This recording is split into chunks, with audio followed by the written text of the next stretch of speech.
কালিয়াচকে যে ঘটনা ঘটেছে নিশ্চিতভাবে তা নিয়ে রাজ্যের আইন প্রশাসন বা রাজ্যের প্রশাসন সব রকম ভাবেই আইন দপ্তর থেকে বা পুলিশ বিভাগ থেকে সব রকম তদন্ত প্রক্রিয়ার মধ্যে ব্যাপারটা রয়েছে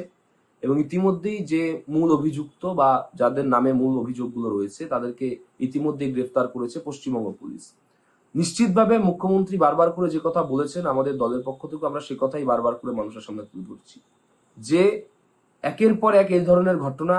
তার মূল কারণ কিন্তু অপরিকল্পিত এসআইআর এবং তার মূল কারণ হচ্ছে মানুষের যে ক্রমবর্ধমান হয়রানি, সেই হয়রানির পেছনে দায়ী নির্বাচন কমিশন। কারণ নির্বাচন কমিশন একটার পর একটা নোটিফিকেশন, একটার পর একটা যেভাবে ডিলিমিটেশনে নাম উঠছে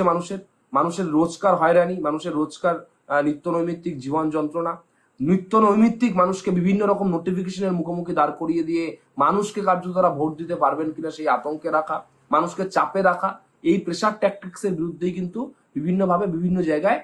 ক্ষোভ উঠে আসছে। সেই ক্ষোভটা কখনো পরিকল্পিত রাজনৈতিক উপায়ে উঠে আসছে, গণতান্ত্রিক উপায়ে উঠে আসছে, আবার অনেক ক্ষেত্রে সেটা সীমা মাত্রা সেইটা আমাদের ছাড়িয়ে যাচ্ছে বা সেটা একটা বিপদ সীমার ঊর্ধ্বে চলে যাচ্ছে। এখন এই বিষয়টা নিশ্চিতভাবে পুলিশ প্রশাসন দেখবে, কিন্তু আমরা দলীয়ভাবে সে কথাই বলতে পারি যেটা মুখ্যমন্ত্রী বলেছেন যে রাজ্যের সর্বত্র শান্তি শৃঙ্খলা বজায় রাখতে, এবং শান্তি শৃঙ্খলা যদি কোথাও বিঘ্নিত হয় নিশ্চিতভাবে এই মুহূর্তে নির্বাচনের প্রচারে সব রাজনৈতিক দল রয়েছে, রাজ্যে এমসিসি চলছে, তার জন্য নিশ্চিতভাবে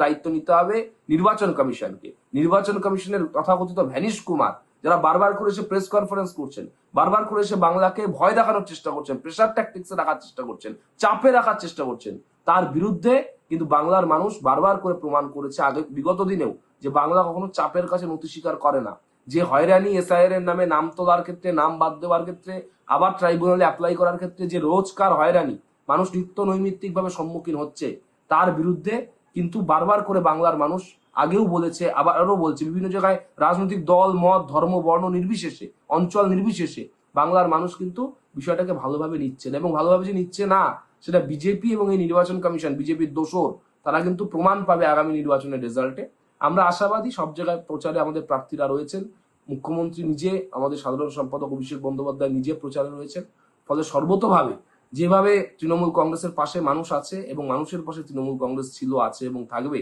তাতে আগামী নির্বাচনে তৃণমূলই বাংলায় জিতবে। এবং আমরা এই কথাই বলবো যে